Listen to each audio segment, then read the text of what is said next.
Ika-10 kabanata, magsisimula ang kwento sa flashback. Makikita ang punong tanggapan ng Liga ng Murim. Dito ay may nagsasalitang isang matanda na sinasabi nito na lahat mula sa Red Squadron retreat, lahat ng mga bagong dating ay mananatili. Tumugon ng sabay-sabay ang mga tao na to. At sumang-ayon habang nakasuntok ang kanilang kamay sa kanilang palatanda ng paggalang. At isa-isa na nga nagsialisan ang mga ito. Makikitang may tinitingnan ang matanda sa kanyang harapan. Ang matanda pala na ito ay ang punong guro ng Liga ng Murim, na si Kuan Yun. At isang tao ang nagpakilala kay punong guro Kuan Yun, na sinasabi nito habang nakasuntok ang isang kamay sa palad, tanda ng paggalang. Na siya daw si Yang Jong-hyuk, bumabati sa Panginoon. Siya ay bagong rehistro lang sa Red Squadron. Tumugon naman si punong guro na ikinagagalak kitang makilala. Kung tama ang pagkaalaala niya, siya daw ay anak ng Sword Demon Yang Jigang, tama ba? Sumang-ayon naman si instructor habang nakayuko. Humingi naman ng paumanhin si punong guro kay Yang Jong-hyuk at sinabi nito na kailangan na daw niya ihinto ang usapan nila. At may ibibigay itong isang personal mission. Nagtanong naman si Yang Jong-hyuk na kung ano naman ang personal na misyon na ito. Naglakad pababa ng hagdan ang punong guro at lumapit kay Yang Jong-hyuk at tinitigan ito. Pagkatapos ay hinawakan niya sa balikat si Yang Jong-hyuk at sinabi nito habang nakapikit na kailangan niya protektahan si Gui Myeon-dok. Nanlaki naman ang mata ni Yang Jong-hyuk nang marinig niya ito. Sinabi pa niya kay punong guro na bakit mo ako binibigyan ng utos na protektahan si Gui Myeon-dok. Napapikit at napaisip habang hinihimas ang kanyang balbas na mahaba. At sinabi na lang nito na mahirap ipaliwanag. Dagdag pa ni punong guro na sa madaling salita, kailangan mong manatili sa tabi niya sa lahat ng oras para wala siyang magawa. Napaisip naman si Yang Jong-hyuk at napatanong na, anong ibig mong sabihin na para wala siyang magawa? Ngumisi lang naman si punong guro. At sinabi na dahil siya si Gui Myeon-dok balik sa kasalukuyan may mabilis na tumatakbo. Ito pala si instructor Yang Jong-hyuk na nagtatanong sa kanyang isip. Na anong nangyari kay teacher? May umugong na ingay na nagmumula sa direksyong pinagtuturuan ng grupo ng ahas. Makikita na ang paa ni instructor na naglalabas ng dilaw na aura. Mas pinabilis pa pala nito ang pagtakbo at sinasabi nito sa isip niya na sana ay hindi pa siya huli. Makikita na ang lupa ay nahati sa dalawa. Ito pala ay gawa ni Gurong Gumakho na inihampas ang kanyang espada na naiwasan pala ni Master Gui Myeon-dok. Dahilan ng paghati ng lupa. Nanlaki ang mata ni Master Gui Myeon-dok habang tinitignan ang hating lupa na malapit na sana siyang tamaan. Ngumingiting sabi ni Gurong Gumakho na Gui Myeon-dok saan na napunta lahat ng momentum mo. Sumagot naman si Gui Myeon-dok at sinabi na matandang guro lang ako. Kung hindi mo ito gusto. Nagyaya naman ito na paano kung uminom na lang sila ng masarap na tasa ng tsaa.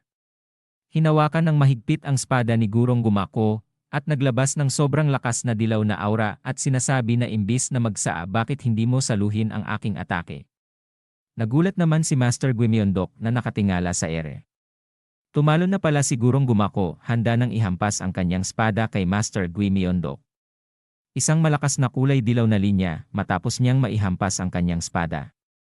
Nagulat ang mga bata at napasabi na ang malaking batong iyon. Nahati sa dalawa tulad ng tofu na hinihiwa. Pagkatapos ng ginawang atake ni Gurong Gumakho ang paligid nito ay umuusok at ang mga bato ay nag-aangatan. Lumingon ito at sinabi kay Master Gui Myeon-dok na hanggang kailan ka iiwas. Tumugon ito habang nakabaliktad at sinabi na siguro hanggang sa tumigil ka sa pag-atake. Tiningnan naman ni Gurong Gumakho si Master Gui Myeon-dok at ngumiti habang lumalabas na ang mga ugat nito sa muka sa galit. Patuloy pa rin ang ginagawang atake ni Gurong Gumakho kay Master Gui Myeon-dok. Ang mga atake na pinapakawalan nito ay madali lang iniwasan ni Master Gui Myeon-dok. Tila ba na parang naglalaro lang ito. Bigla naman binaon sa lupa ang espada na gamit ni Gurong Gumakho. At huminga ng malalim, biglang inangat nito ang espada at hinampas ito kay Master Gui Myeon-dok. Tinatawag niya ang atake na ginawa niya na Samdo Wave. Ang ginawang attack niya ay gumawa ng mga hiwa sa hangin papunta kay Master Gui Myeon-dok. Lahat ng madaanan ng hiwa ay nasisira. At nang parating na ang mga hiwang kulay dilaw na atake na ginawa ni Gurong Gumakho kay Master Gui Myeon-dok. Ay dali-dali naman itong iniwasan habang sumisigaw at nakakrus pa ang mga paa at kamay. Nagawa niya ito habang siya ay nakatayo. Tinititigan ni Gurong Gumako si Master Gui Myeondok. At sinabi na bakit hindi ka lumaban at sa halip ay patuloy ka lang na umiiwas. Nagigigil na sa galit ito at sinabi na pinaglalaruan ba ako ng lalaking ito. Patuloy sa pag-atake si Gurong Gumako kay Master Gui Myeondok habang patuloy na nanunood ang mga bata sa kanila. Makikita na ang daming hiwa na kulay dilaw sa ere. At lahat ng ito ay naiwasan lang ni Master Gui Myeondok. Makikita ang muka ni Master Gui Myeondok na nanlaki ang mata, tumutulo ang ohog at nakalabas ang dila sa dami ng atake na iniiwasan nito. Habang nanonood ang mga bata, ay inoobserbahan nila ang laban, at nasabi na lang na si Gumako ay nagmamasid pa rin. Ngunit gayunpaman, ang taong ito ay lubos na nagkukunwari. Habang kumakalat ang dilaw na aura sa hangin, ay pinakita naman si Nanggungmay na nakakagat sa labi at nakatitig sa labanan ng dalawa at napasabi na maaaring mukhang katawa-tawa sa labas ngunit wala pang tumama na atake kahit isa sa ngayon. Gusto ko itong tingnan ng malapitan. At tinuon na nga niya ang kanyang mata sa panunood ng laban. Sa sobrang focus nito ay lumalabas na ang ugat nito sa gilid ng mga mata at namumula na ang kanyang muka. Nanggagalaiti na sa galit si Gurong Gumako at sinabi nito na, hanggang kailan mo balak tumakas? Habang nakatitig ito kay Master ay napapatanong na lang ito na, patuloy mo bang iiwasan ang lahat ng aking ginagawang pag-atake? At sinabi pa nito na posible ba yon? At habang naghahanda na sa pangmalakasang atake si Gurong Gumako, si Master Gui Myeondok ay patuloy pa rin sa pag-iwas habang nasa air. At ang mga kamay nito ay nakakrus na hawak sa kanyang baywang. At ang mga hita nito ay nakakrus din. Sinabi pa ni Gurong Gumako na kung gayon ang aking kalaban ay dapat na isang master na mas malakas kaysa sa akin. Nanggagalaiti sa galit at walang masabi sa pag-iwas sa atake na ginagawa niya kay Master Gui Myeondok. At di makapaniwala na wala siyang magawa. Kaya sumigaw ito at sinabi na hindi ito maari. Habang sumugod at nakatutok ang espada nito, habang si Master Gui Myeondok ay nakatayo lang. Hinampas ng malakas ng espada ni Gurong Gumako si Master Gui Myeondok. Dahilan kung bakit lumikha ng malaking guhit na patayong kulay dilaw na tatama kay Master Gui Myeondok. Makikita ang muka nito at lumiwanag ang mata, at nagtayuan ang buhok, ang mga bato ay umaangat. Biglang sumulpot si Instructor Yang Jung-hyuk at hinarang ang malakas na atake na ginawa ni Gurong Gumako.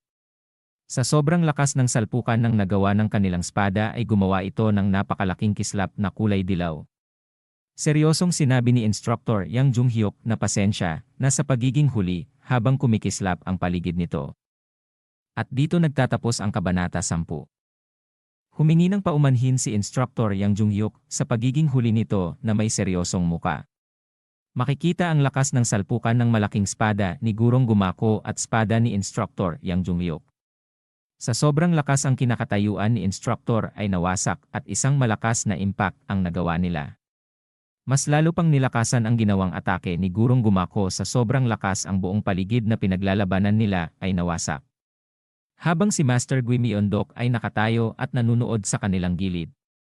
Makikita sa muka ni Instructor Yang Jung-hyuk na nahihirapan sa pagsangga ng atake ni Gurong Gumako. Nagtatakang sinabi ni Gurong Gumako sa kanyang isip kung paano pa niya napipigilan ang kanyang mga atake. Huminga ng malalim at isang malakas na hampas ng kanyang malaking espada ang inihampas kay Instructor Yang Jung-hyuk. Ngunit ito ay nasangga ng espada niya. Sa lakas ng salpukan ng mga espada nila, ay gumagawa ito ng dilaw na liwanag. Biglang pumasok sa isip ni Instructor si Kwon Yoon. Sinasabi nito sa kanya na protektahan si Master Gui Myeondok. Nanlisik ang kanyang mata at ang espada niya ay inihanda na sa pag-atake habang naglalabas ng dilaw na enerhiya. Makikitang muli ang tindi ng salpukan ng dalawa at ang mga hiwang dilaw sa ere ay kumakalat. Makikita sina Kalbo, Jegalmi, at Moyongbo ay natutulala at namamangha sa kanilang nakikita habang ang dilaw na enerhiya sa paligid ay dumadaan sa mga ito. Si Nanggungmay naman ay nakatutok sa panunood kahit na ito ay nahihirapan. Ang mga mata nito ay nagdurugo at naglalabas ng kulay lilang aura sa sobrang focus nito. Sinabi pa niya na kailangan niyang makita ang labanan sa pagitan ng mga master. Makikita na nahihirapan na ito, gayunpaman, ay pinagpapatuloy pa rin niya pagkapokus sa panunood. Isang saglit pa ay napansin na ito ni Master Guimyondok habang umiiyak na ito ng dugo. Hindi makapaniwala ito at nasabi na lang na siya na naman, makikita ang malaking espada na hindi tumama sanhi ng pagkawasak ng mga bato. Ang attack pa lang iyon ay iniwasan ni Instructor Yang Jung-hyuk habang ang kanyang mga mata ay lumiliwanag na kulay dilaw. At napunta na ito sa ere at naghahanda na sa pag-atake. Nagulat at napanganga habang hawak ang malaking espada ni Gurong Gumakho. Nangagalaiti na sa galit si Gurong Gumakho at sinabi pa niya sa kanyang sarili na sinasabi niya ba sa akin na kaya niyang tanggapin ang suntok ko sa edad na yon. Sa tingin niya hindi sila tinatawag na Red Squadron para sa wala. Habang mabilis na nakababa na sa likod ni Gurong Gumakho si Instructor Yang Jung-hyuk ay tiningnan niya ito. Sinabi pa ni Gurong Gumakho na mukhang kabilang siya sa Red Squadron. Isinuntok niya ang kanyang kamao habang hawak ang espada tanda ng paggalang. At nagpakilala ito na siya ay si Yang Jung-hyuk mula sa The Red Squadron. Pagkatapos nun ay tinitigan niya ito. Sinabi pa ni Gurong Gumakho na Yang Jung-hyuk ang bagong dating nakilala rin sa tawag na Small Sword Demon. Patanong niyang sinabi na hindi ka ba atras? Ako ay kasalukuyang nasa gitna ng isang laban. Paggalang naman niyang sinagot na pasensya ka na pero hindi pwede. Nagulat naman ang naging tugon ni Gurong Gumakho at tinanong nito kung bakit. Sumagot naman si Instructor Yang Jung-hyuk na hindi niya masasabi sa kanya. Hinawakan ng mahigpit ang espada niyang gamit at sinabi kay Instructor Yang Jung-hyuk na naiintindihan ko, kaya ang ibig sabihin lang nun ay hindi siya urong. Sinabi pa niya sa isip na matutuklasan ng mga masters ang lalim ng isa't isa habang nagsasagupaan ang mga espada. Hindi naman siya ganoon kalayo sa akin, ni isa sa amin, ay hindi mananalo kung ganito kami lalaban. Habang tinitingnan niya si Instructor Yang Jung-hyuk ay nagagalit ito at sinabi muli sa sarili na pero kung hindi ko man lang siya madaig, paano niya mabubunyag ang Peking Guimyondok na iyon? Nagulat ito nang makita na niya ang tindig ni Instructor Yang Jung-hyuk. At sinabi pa nito na hindi ba yon ang Demon Sword style ng Swordmaster Yang Gang. Hindi ko akalain na makikita ko ulit ito pagkatapos ng insidenteng yon. Hindi ko alam na may anak pala siya. Flashback. Makikita ang mga tao na nakahandusay sa lupa at naliligo sa sariling dugo. Makikita si Gurong Gumakho at ang mga tao na nagugulat habang ang bahay na nasa likod ay nasusunog. Isang lalaki na may kulay pulang buhok at may kaparehas na tindig na ginagawa ni Instructor Yang Jung-hyuk. Ito pala ang ama ni Instructor Yang Jung-hyuk. Habang tinitingnan ni Gurong Gumakho ito, siya ay naglalabas ng malakas na enerhiya habang naghahanda ng umatake. Balik kay Gurong Gumakho na may seryosong muka at sinasabi na hindi ito magiging madali pagkatapos ng lahat. Makikita ang dalawa na ibinubuhos na ang kanilang buong lakas at naghahanda na sa kanilang magiging pag-atake at naglalabas ng matinding enerhiya. Biglang sumigaw sa sakit si Nangbong Mae habang hawak ang mata na may pumupuslit na dugo.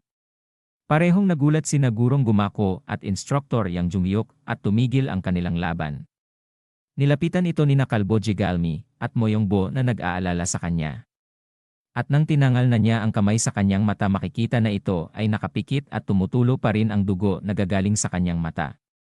Agad na lumapit si Master Guimyondok at patanong na sinabi nito na kung okay lang ba ito. Habang nakatingin ang lahat kay Nangbong Mae. Agad na hinawakan ni Master Guimyondok si Nangbong Mae. Habang nakatingin si Instructor kay Nangbong Mae. Ay maya narinig ito na hindi ngayon ang tamang oras kaya naman ay babalik na lang ito sa ibang pagkakataon wika ni Gurong Gumakho. Kaya naman ipakita mo sa akin ang tunay niyang kakayahan habang haawak ang espada niya na nakalagay sa balikat nito. Sinuntok ang kamao sa kanyang paladtanda ng paggalang at sinabi ni Instructor Yang Jung-hyuk makikita pa naman tayo.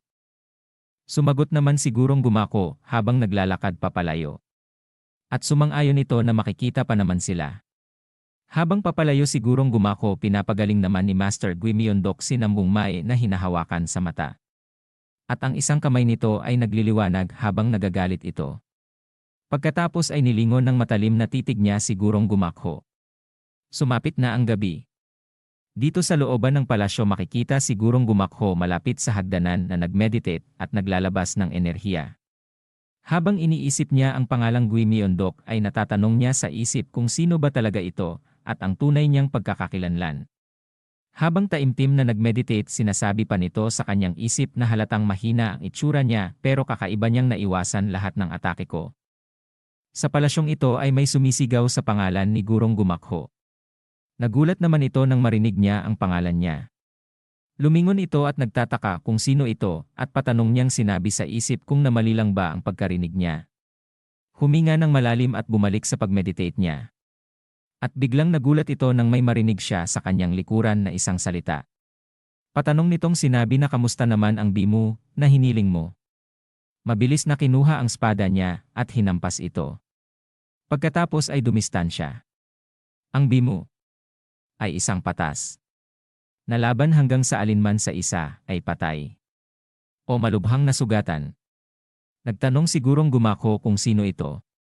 Makikita ang dalawa sa ilalim ng maliwanag na buwan at sa harapan ng palasyo ay nagkaharap. Sinabi pa niya na medyo nauutal na bakit wala man lang akong maramdamang presensya kahit na nakikita ko siya sa harapan ko. Ganun ba talaga, Guimyondok? Hindi naman tumugon itong nakamaskara. At sinabi ng nakamaskara habang naglalabas ng kulay asul na aura. Inulit niya muling itanong naman nitong sinabi na kung paano na yung bimu na hinihingi niya. At bigla pa niyang nilakasan ang paglabas ng enerhiya na nito. Habang nakatayo lang at nanginginig sa galit si Gurong Gumakho. Sumigaw ito at hinawakan ng mahigpit ang espada at inihampas ng mabilis.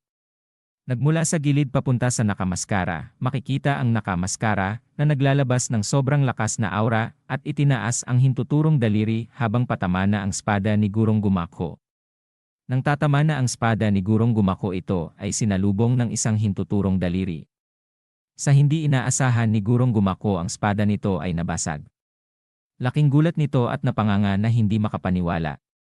Makikita na ang nakamaskara ay nakatayo lamang at nakaturo ang hintuturo sa langit habang kumikinang ang mga mata nito. Pagkatapos ay tinitigan niya si Gurong Gumakho. Dito na nagtatapos ang ika-10 kabanata.